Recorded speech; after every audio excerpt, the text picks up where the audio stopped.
Bienvenue sur Magia Imperi Alteran, une fanfiction Harry Potter. Catégorie Fantasy, Multicrossover, Boys Love. Un contenu proposé par le studio Kali Records. N'hésitez pas à liker et à vous abonner pour être notifié de la suite. Maintenant, place à l'histoire. Chapitre 9. 31 juillet 1987. Le jour du 7e anniversaire d'Adrian James Potter était un jour très spécial.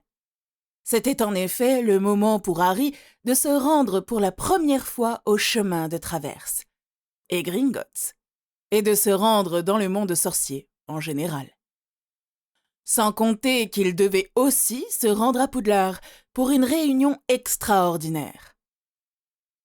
En effet, Harry n'était encore jamais allé au chemin de traverse ou dans tout autre endroit magique à part Grimmauld. Pendant 6 années, il s'était contenté de vivre à York et occasionnellement dans la demeure Black. Ce jour était aussi l'occasion de fêter un autre événement, du point de vue des Moldus. En effet, Harry avait tout simplement passé les examens de lycée, lui permettant ainsi d'être le plus jeune enfant à obtenir son diplôme dans tout le pays. Ainsi, il fut décidé qu'il pourrait aller à l'université durant l'année suivante pour voir ce qu'il pouvait apprendre. Les universités s'étaient presque battues pour pouvoir obtenir le génie, et Sirius finit alors par choisir l'université de Cambridge. Heureusement qu'ils étaient des sorciers, car l'université était assez éloignée du château. S'y rendre n'était pas facile depuis York. C'est ainsi qu'il fut décidé qu'Harry serait accompagné par 2 gardes à l'université, s'y rendant par transplanage. Heureusement, une zone enchantée pour ne pas être vue par les Moldus avait spécialement été préparée pour ça. Ce fut tôt dans la matinée qu'Harry se prépara, s'habillant d'une des plus belles tenues de sorcier pour l'occasion. Il était vêtu d'une splendide robe rouge bordeaux, faite de soie d'acromantula, avec des filigranes d'or. Pour l'occasion, les blasons des maisons Gryffondor, Serre-d'Aigle, Serpentard, Pévrel, Black, Potter et Evans étaient brodés sur sa robe. Et plus particulièrement, le manteau traditionnel fait en fourrure de Nundu autour de ses épaules. Enfin, il avait autour du cou l'amulette de Serpentard que son père adoptif lui avait donnée la nuit précédente, après minuit, lorsque son bloc magique fut délié. Il se dirigea alors vers le salon principal de l'aile privée où l'attendaient ses oncles, qu'il considérait en fait comme ses propres parents, Sirius et Rémus. À peine fut-il entré dans le salon qu'il sursauta. « Joyeux anniversaire !» hurlèrent les 2 maraudeurs. Ils éclatèrent de rire en voyant la réaction d'Harry, ce qui amusa aussi le jeune homme, qui arbora tout à coup un sourire sadique. Quelques secondes plus tard, Sirius se retrouva dans un corset féminin très aguicheur, tandis que Rémus était en tenue de petit chaperon rouge. Les employés du château présents se retinrent de rire de justesse. Certains durent même quitter leur poste pour ne pas exploser de rire devant tout le monde. « Ah !» hurla Sirius en voyant son corset. « Je me sens presque insulté, Harry. Le petit chaperon rouge, vraiment ?» demanda Sirius en haussant un sourcil. « N'est-ce pas là ton némésis, oncle Rémus ? En tout cas, selon les Moldus, c'est le cas. » commenta Harry avec un petit sourire. « Très drôle, Chio, » répondit Rémus en annulant le changement de vêtements avec un finité incantatem. « Mais où as-tu trouvé de telles idées de vêtements ?» demanda Sirius redevenu normal. « C'était dans l'un des magazines d'oncle Rémus. Quoique la femme avait aussi un fouet et une balle en caoutchouc, » répondit Harry de façon innocente. Rémus blanchissant instantanément. « Quoi ?» hurla Sirius en foudroyant Rémus du regard. C'est ainsi que pendant plusieurs minutes, Sirius agressa verbalement le pauvre loup-garou qui tenta vainement de se défendre. Ils furent interrompus par le rire cristallin d'Harry, comprenant alors être les victimes d'une autre de ses blagues. Harry avait vraiment mérité le titre de mini-cornedru. Ce fut aux alentours de 8 heures qu'ils quittèrent le château en empruntant le réseau de cheminées pour aller directement au chaudron baveur. Pour l'occasion, ils étaient accompagnés d'une dizaine de leurs gardes, attendu qu'Harry allait faire son apparition en public pour la première fois en 6 ans. À peine furent-ils arrivés qu'on put entendre l'un des clients dire haut et fort « Mais c'est Harry Potter !» Ce fut alors la débandade, et les gens se ruèrent presque sur Harry pour lui serrer la main, le toucher ou lui adresser la parole. Heureusement que les gardes étaient présents pour les éloigner. C'est ainsi qu'ils se dirigèrent tous ensemble vers l'arrière de l'auberge pour arriver devant un mur.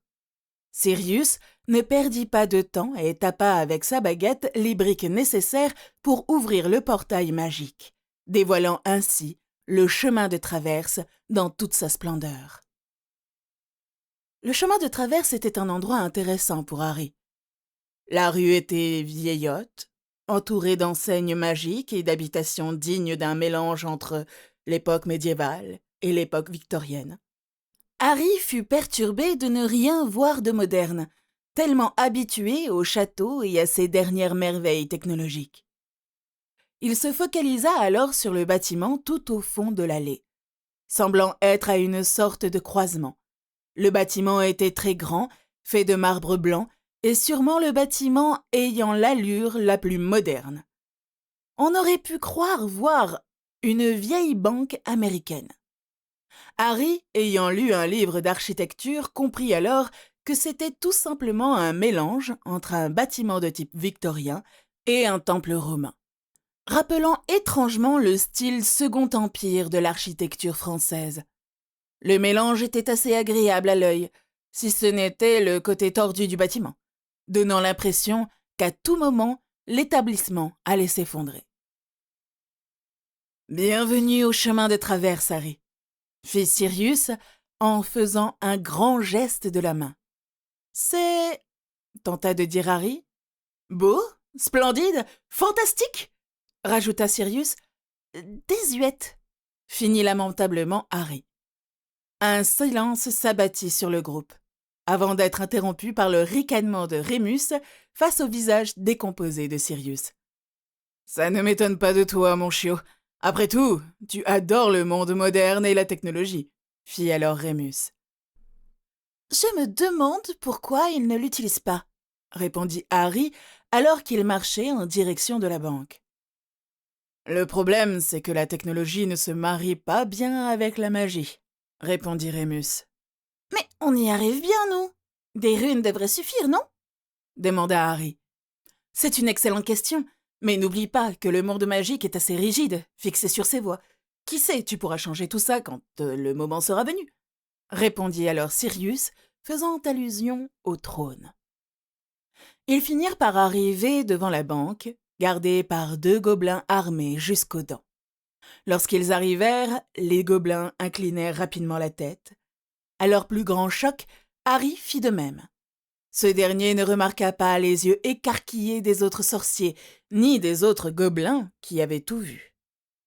Harry leva alors les yeux et vit l'inscription sur les portes.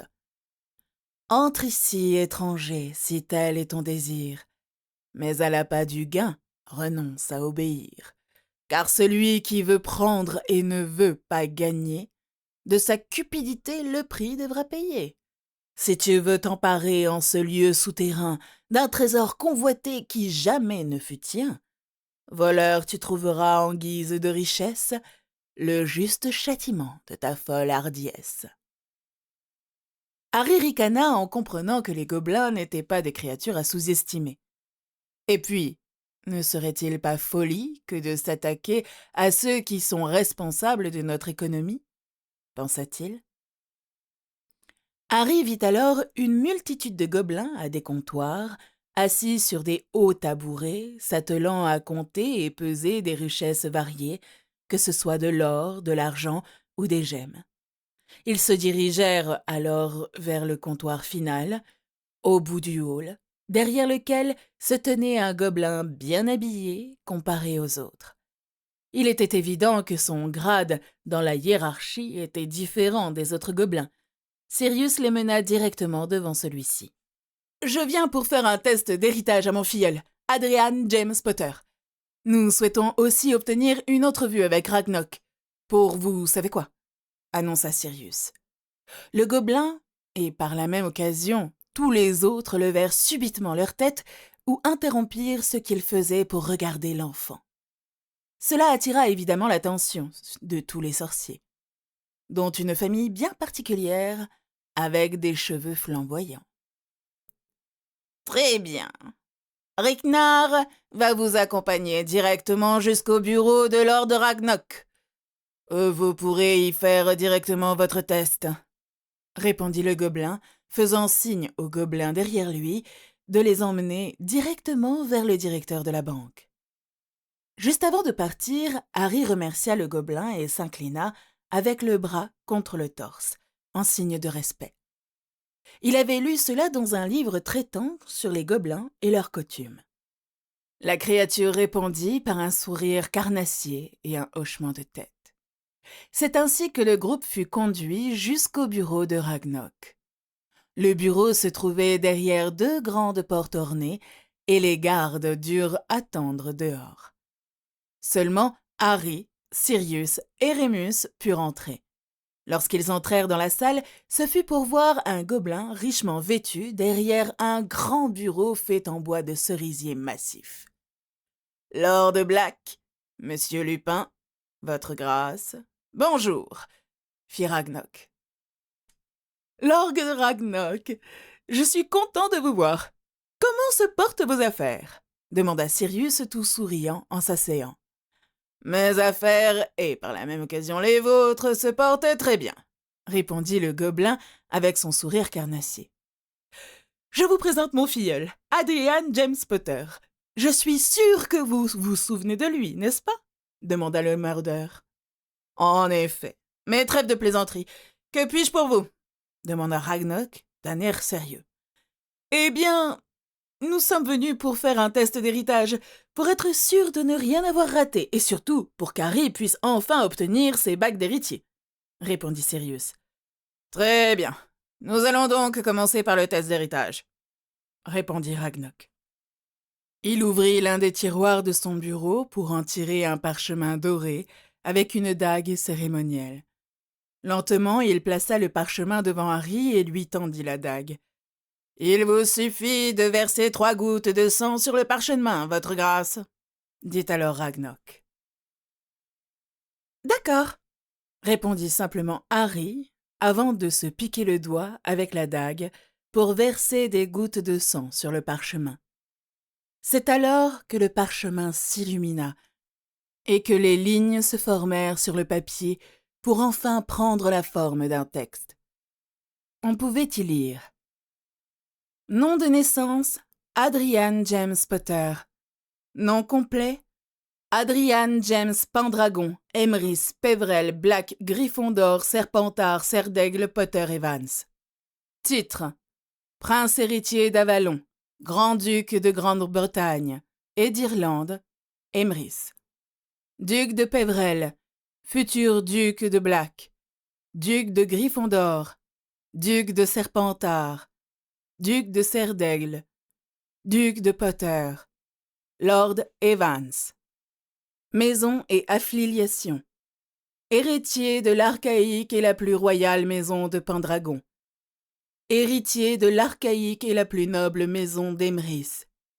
Héritier de la plus ancienne et la plus noble maison de Peverell. Héritier de la plus ancienne et la plus noble maison de Black. Héritier de la plus ancienne et la plus noble maison de Gryffondor. Héritier de la plus ancienne et la plus noble maison de Serpentard. Héritier de la plus ancienne et la plus noble maison Serdaigle. Héritier de la plus ancienne et la plus noble maison de Potter. Héritier de l'ancienne et noble maison Evans. Relations familiales directes. Père: James Charles Potter. Mère: Lily Jane Potter. Parrain, Sirius Orion Black. Marraine, Alice Liliane Londubat. Harry, Sirius et Rémus lurent le parchemin. Tout semblait correct, sans la moindre erreur. Ils tendirent le parchemin au gobelin, qui hocha de la tête. « Tout est en ordre. Il est maintenant temps de procéder à la remise des bagues. » fit le gobelin avant de claquer des doigts. Tout à coup, une boîte apparut sur son bureau. Il ouvrit la boîte, dans laquelle on put voir 8 bagues. La première était entièrement faite d'or, avec un immense diamant rouge sous la forme d'un dragon et un immense cercle Astria Porta à l'arrière. C'était celle des Pendragons. La deuxième était elle aussi faite en or, avec cette fois-ci un diamant bleu sous la forme d'une licorne avec un immense cercle à l'arrière. C'était celle des Emrys. La troisième était un anneau de platine. On pouvait voir l'emplacement vide d'une gemme. C'était celle des Pévrel. La quatrième était elle aussi faite de platine, avec un onyx en son centre, sous la forme d'un corbeau, avec des annotations, toujours pures, sur la bague. C'était celle des Blacks. La cinquième était en or avec un rubis. On pouvait voir un griffon incrusté dans le rubis. C'était celle des Griffons d'or. La sixième était plus fine, faite en argent avec une tourmaline pareille bas, foncée, enchâssée dans un aigle. La septième ressemblait étrangement à celle de Gryffondor, avec un P majuscule sur le rubis. C'était celle des Potter. Enfin, la huitième était en argent, avec une petite tourmaline. C'était celle des Evans. Il y avait aussi une émeraude avec un immense S gravé à l'intérieur, mais sans bague.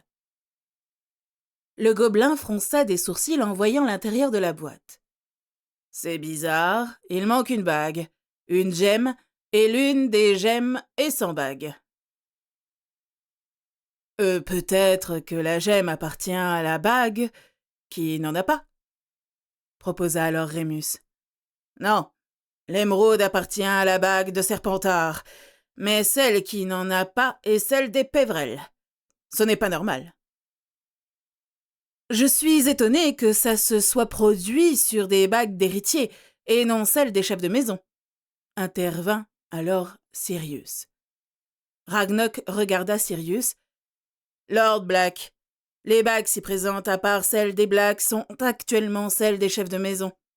Elles seront cependant débloquées entièrement que lorsque sa grâce sera soit émancipée, aura soit atteint sa majorité, ou si vous lui permettez de réclamer sa seigneurie, répondit alors le gobelin.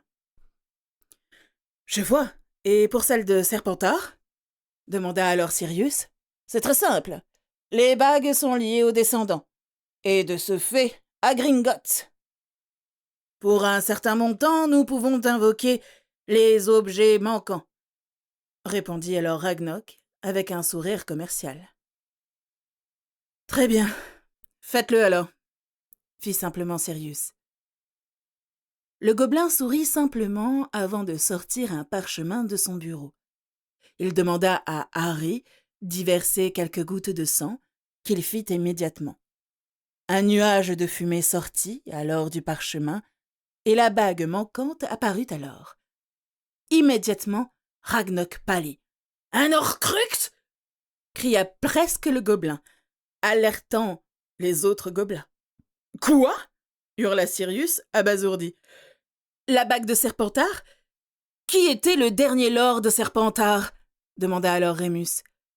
« Si je me souviens bien, le dernier était Tom Marvolo Riddle de la maison Gaunt » répondit alors Ragnok. La conversation fut alors interrompue par 2 gobelins qui prirent immédiatement la bague avant de partir. Attendu que nous aurions dû vérifier la bague avant votre arrivée, Gringotts prendra en charge le coût de la purification, fit alors Ragnok. Je vous remercie, Lord Ragnok. Voilà qui est très honorable de votre part, dit alors Harry pour la première fois. Les gobelins regardèrent Harry, choqués. Pour la première fois depuis des siècles, un sorcier était respectueux. Ragnok lui sourit alors. « Mais de rien, votre grâce. Après tout, le temps, c'est de l'argent. Souhaitez-vous porter vos bagues tout de suite ?» demanda alors le gobelin. « Je préfère attendre la dernière bague. J'ai cependant remarqué que la bague est arrivée avec une gemme. Est-ce possible que la gemme soit celle des Pévrel ?» demanda alors Harry. « Ah, je suppose. Le rituel a fonctionné, et vu qu'il n'y a eu qu'une seule bague et pas de gemme supplémentaire, ça doit être le cas, » répondit Ragnok. « J'ai tout de même une autre question, si vous me le permettez, » fit alors Harry. « Je vous écoute, » répondit le gobelin. « Pourquoi êtes-vous si poli avec moi? Je veux dire, vous allez jusqu'à m'appeler votre grâce. Or, je ne suis pas de votre race, » questionna alors Harry. Tous dans la pièce le regardèrent. Ragnok le regarda avant d'hocher la tête. « En effet, cependant votre lignage est très particulier. Tout d'abord, vous êtes le premier sorcier depuis plusieurs siècles à nous montrer du respect. Rien que pour ça, nous vous sommes respectueux. Cependant, ça ne s'arrête pas là, » commença Ragnok. « Il faut comprendre que la race des gobelins, bien qu'indépendante, ne l'est pas totalement.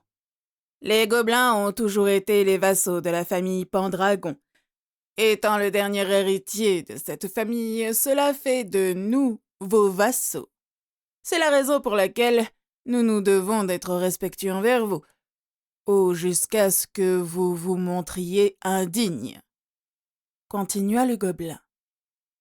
Rémus et Sirius ouvrirent grand la bouche, mais la refermèrent aussitôt, ne sachant pas quoi dire. De son côté, Harry regardait le gobelin d'un air calculateur. Un petit sourire sadique se forma sur son visage. « Et quand vous dites « les gobelins », est-ce que ça inclut les gobelins à travers le monde ou seulement ceux d'Avalon ?» demanda Harry. Sachant que la vassalité fut accomplie par le haut roi de tous les gobelins, Ragnuk Ier, forgeur de l'épée de Gryffondor, cela inclut en effet tous les gobelins, sans exception. Le serment fut fait à travers un contrat magique et signé dans le sang, répondit le gobelin. Qui est l'actuel haut roi? Je ne me rappelle pas avoir lu d'actuels noms dans les ouvrages que j'ai à ma disposition, demanda Harry. Il n'y en a pas, votre grâce. La lignée s'étant éteinte, un conseil formé par les seigneurs de chaque clan a été formé pour nous diriger. J'en fais actuellement partie, étant le chef du clan Gringotts, répondit Ragnok en bombant le torse de fierté. Gringotts? Mais je croyais que c'était le prénom du gobelin, et non son clan, fit Sirius. Bah, Gringotts a eu le flair avec sa banque, et ce faisant, il a pu créer son propre clan. Croyez-vous franchement qu'on laisserait n'importe qui diriger la banque de Gringotts? Répondit avec véhémence le gobelin, dardant Sirius de son regard le plus noir. J'ai une autre question, fit alors Harry. L'intervention d'Harry interrompit le concours de regards entre Sirius et Ragnok, faisant pouffer de rire Rémus. Ragnok redirigea son attention sur Harry. Seul Harry avait remarqué les autres gobelins qui s'étaient raidis, prêts à s'occuper de Sirius en cas de problème.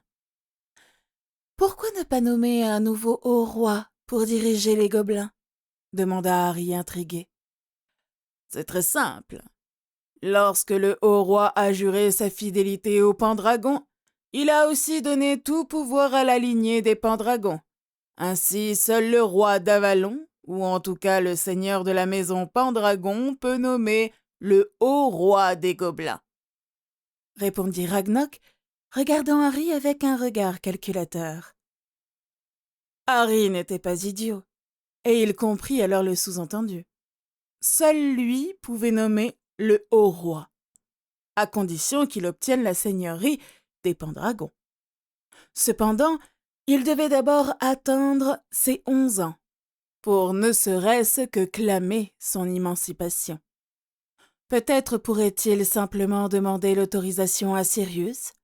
Après tout, c'est son droit de naissance.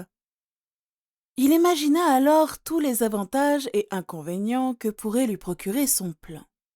Il regarda le gobelin droit dans les yeux, son sourire devenant pensif. Il pesa le pour et le contre de son plan et s'interrogea sur sa possible révélation aux autres occupants de la pièce. Si je ne me trompe pas, tout ce qui est dit à Gringotts reste à Gringotts, n'est-ce pas? Demanda subitement Harry. En effet, cela fait partie de nos obligations contractuelles. À Gringotts, le secret professionnel est important et nos clients sont respectés. De ce fait, chaque mot et chaque phrase sont soumises au secret professionnel, répondit Ragnok en fronçant des sourcils. Patmol, Lunar, je suppose que ce que je vais dire ne sortira pas de la pièce, demanda Harry avec un regard de chien battu. Bien sûr, chiot, répondit Sirius, Rémus hochant de la tête. Très bien, Ragnok, j'ai une proposition pour vous, fit alors Harry. Le gobelin plissa des yeux et se redressa. Il observa le jeune garçon pour tenter de comprendre ce qu'il allait proposer. Mais il ne vit rien à travers son masque. « Quelle est cette proposition, votre grâce ?» demanda Ragnok. « C'est très simple. Il est évident que vous contrôlez Gringotts et, de ce fait, ayez le contrôle des comptes appartenant aux Mange-Morts. Ma proposition est la suivante. Aidez-moi à ruiner les Mange-Morts, que ce soit sous forme de taxes, non-respect des procédures, de mauvais investissements, peu importe. Suivez-moi dans n'importe laquelle de mes propositions d'affaires et, en échange, je peux vous promettre que lorsque je serai le seigneur de la maison Pendragon, je vous nommerai au roi, fit Harry avec un sourire calculateur. Un silence s'abattit sur la salle. Sirius et Rémus avaient la bouche grande ouverte, tandis que les gobelins s'étaient figés. Quant à Ragnok, il avait les yeux écarquillés et la bouche grande ouverte, une première pour un gobelin. Immédiatement, son esprit se mit à fonctionner à toute vapeur. Il réfléchit alors à la proposition et la signification possible pour lui et son clan. Il ne fallait pas être né de la dernière pluie pour comprendre qu'il avait tout à y gagner. Et puis Ragnok n'aimait pas les mange-morts, très mauvais pour les affaires et un peu trop xénophobe à son goût. Et voilà qu'on lui donnait l'occasion de ruiner les mange-morts, d'augmenter la réputation de son clan grâce à ses richesses, et en plus, cerise sur le gâteau, de diriger toute sa race. Il tenta de trouver les inconvénients, et à part énerver quelques mange-morts bien placés, il n'en vit aucun.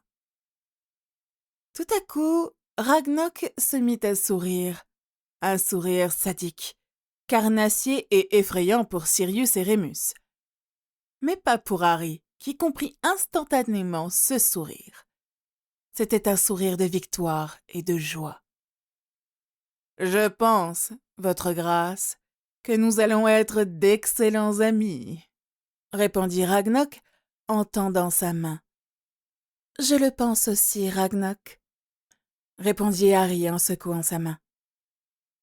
C'est ainsi qu'ils discutèrent tranquillement pendant une bonne heure, mettant en place plan après plan pour ruiner les mange-morts de façon efficace. Ils furent finalement interrompus par 2 gobelins qui ramenèrent la bague de Serpentard. Ainsi donc, voici la bague de Serpentard. Pourtant, je ne reconnais pas la gemme. Il ne devrait pas y avoir de gemme, vu que l'émeraude est avec les autres bagues, fit Harry. Votre grâce, la gemme sur la bague semble porter le blason de la maison Pévrel. fit alors Ragnok.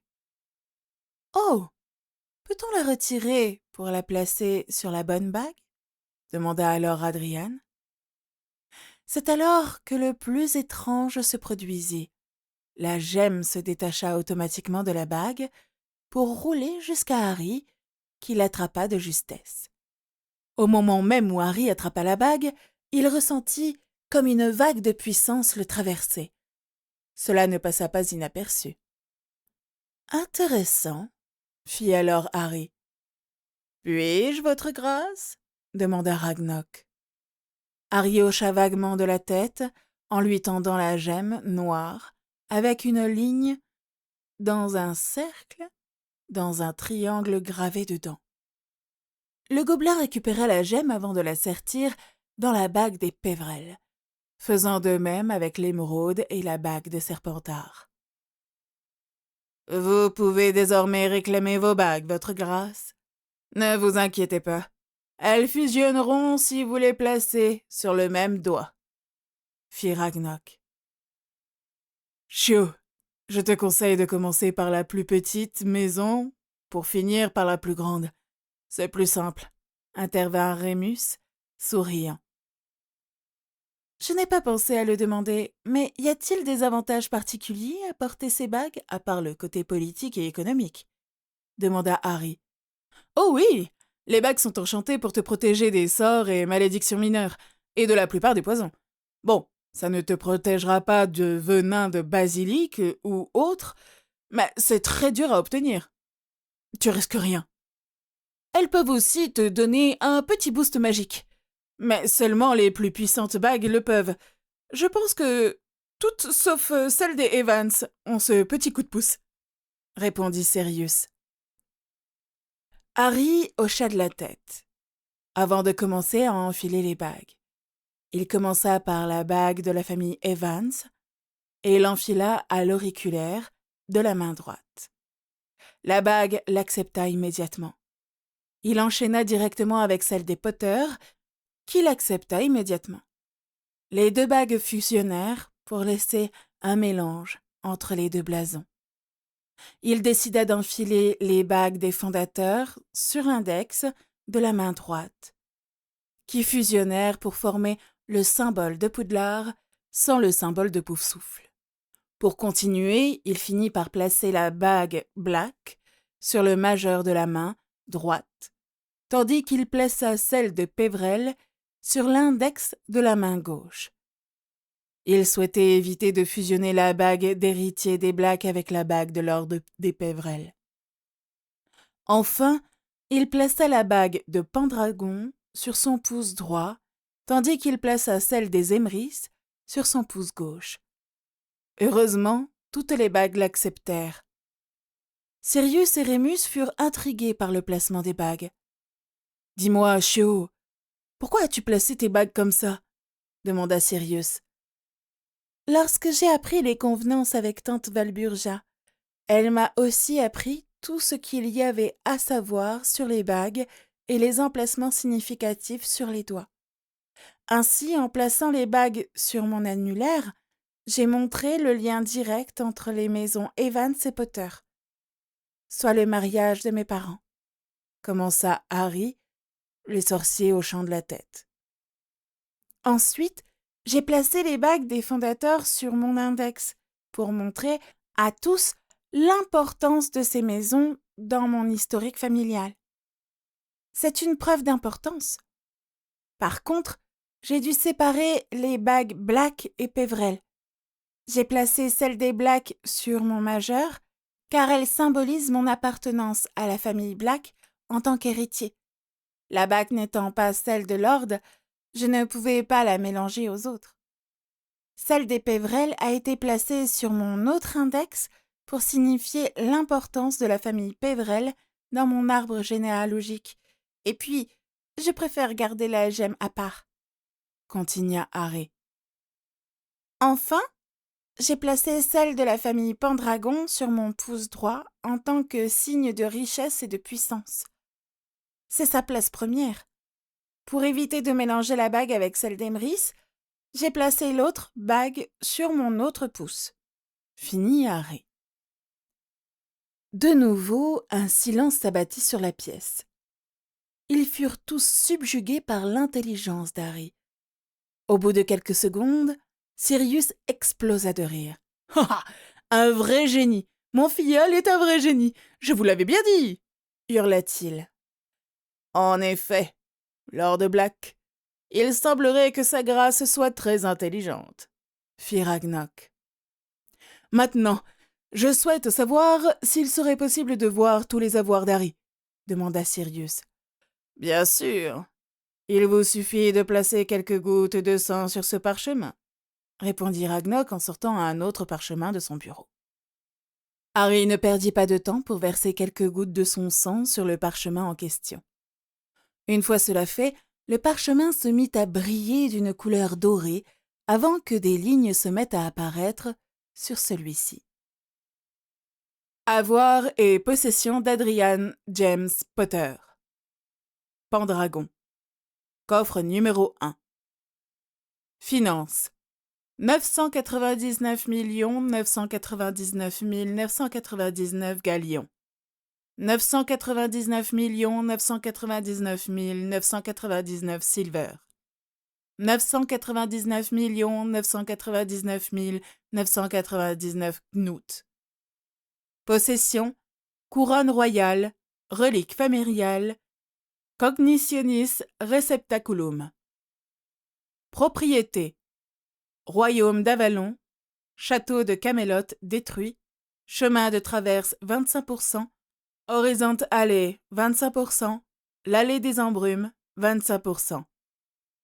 Emeris, coffre numéro 2. Finances. 999 999 999 galions. 999 999 999 silver. 999 999 999 knut.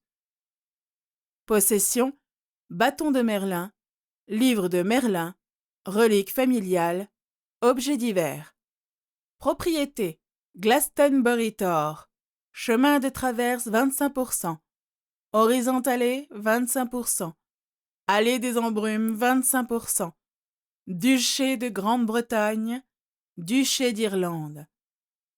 Pévrel, coffre numéro 3. Finances.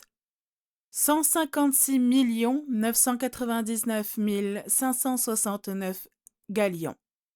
235 656 silver. 569 595 987 knut.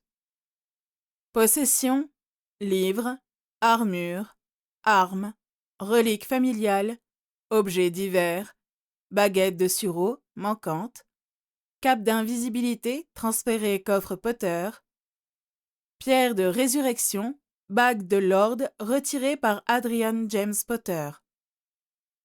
Propriété, manoir Pévrel, Vals, chalet Pévrel, France, duché de Pévrel, terrain de Poudlard, Préolard, forêt interdite. Chemin de traverse, 5%. Horizon allée, 5%. Carkit Market, 25%. Commerce, Daily Prophet, 10%. Monsieur Mulpepper's Apothicary, 25%. Slug et Jigger Apothicary, 25%. The Diagon Dispensary, 100%. Black, coffre numéro 4, indisponible. Propriété, Carkit Market, 15%. Chemin de traverse, 5%. Horizontallée, 5%. Allée des embrumes, 25%. Manoir Black, Vals. Grimaud Place, Angleterre. Château le Noir, France. Villa Negra, Espagne. Villa Nera, Italie. Un quart de Durmstrang, un quart Beaubaton. Duché de Black. Commerce, Daily Prophet 15%. Monsieur Mulpepper's Apothecary, 25%. Slug et Jigger Apothecary, 25%. Twilfit and Touching, 50%. McEvlock Wizarding Headgear, 25%. Borgin and Burke, 25%. Flourish and Blotz, 5%. Gryffondor, coffre numéro 5. Finance, 0. Transfert vers coffre numéro 10 par Harry Potter. Possession, livre, armure, armes, reliques familiales, objets divers, épée de Gryffondor, manquante. Propriété, un quart Poudlard, Écosse. Godric's Hollow, Vals. Manoir de Gryffondor, Écosse. Chemin de traverse, 5%. Horizontalé, 5%. Duché de Gryffondor. Commerce, aucun. Transfert à la famille Potter par Harry Potter. Serpentard, coffre numéro 6. Finance, 156 895 galions, 256 568 silver et 565 knouts. Possession, livre, ingrédients rares de potions, objets divers, amulette de Serpentard retirée. Propriété, un quart Poudlard Écosse, manoir Serpentard Écosse, chemin de traverse 5%, horizontalé 5%, allée des embrumes 10%, duché de Serpentard.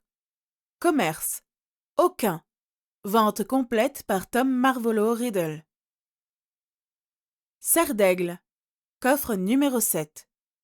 Finance, 126 256 985 galions, 256 587 449 silver, 256 585 knouts. Possession, livre, reliques familiales, objets divers, diadème de serre d'aigle, retiré.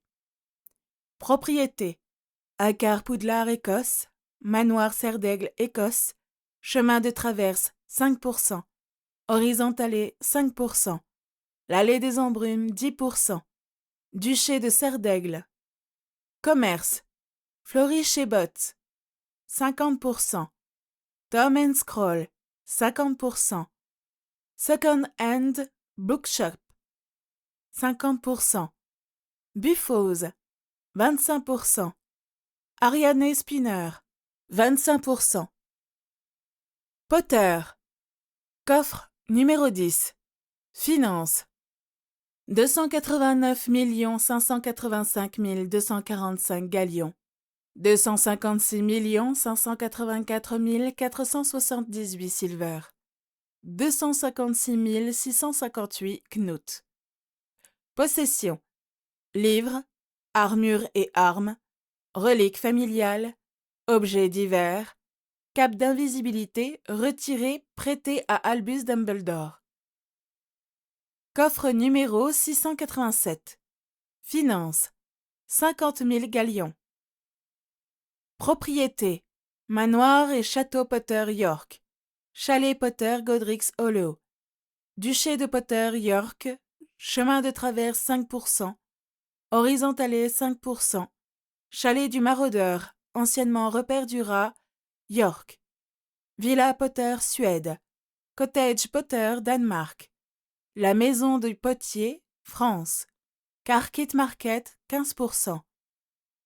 Commerce, Daily Prophet 15%, Brexbroom 75%, Broomstick 75%, Clean Sweep, Broom Company 50%, Nimbus Racing Broom Company 50%, Comet Trading Company 50%, LRB and Spotmore 50%, Flight and Barker 50%, Universal Brooms Ltd 50%, Concordia and Plunkett Musical Instruments 25%. Dominique Maestro Music Shop, 25%. Zonko Jock Shop, 55%. Gamble and Jeps Wizarding Jock Shop, 100%. Evans, coffre numéro 287. Finance, 1 258 985 galions, 256 739 silver, 256 knut. Possession, livres, objets divers. Propriété, maison Evans, Angleterre. 14 Private Drive, Surrey, loué à Vernon Dursley.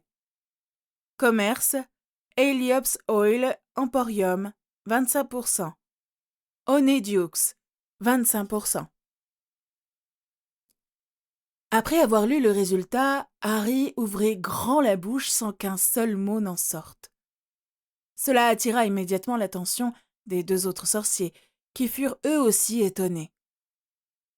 Évidemment, Ragnok prit le parchemin pour le lire, et l'étonnement put se lire sur ses traits.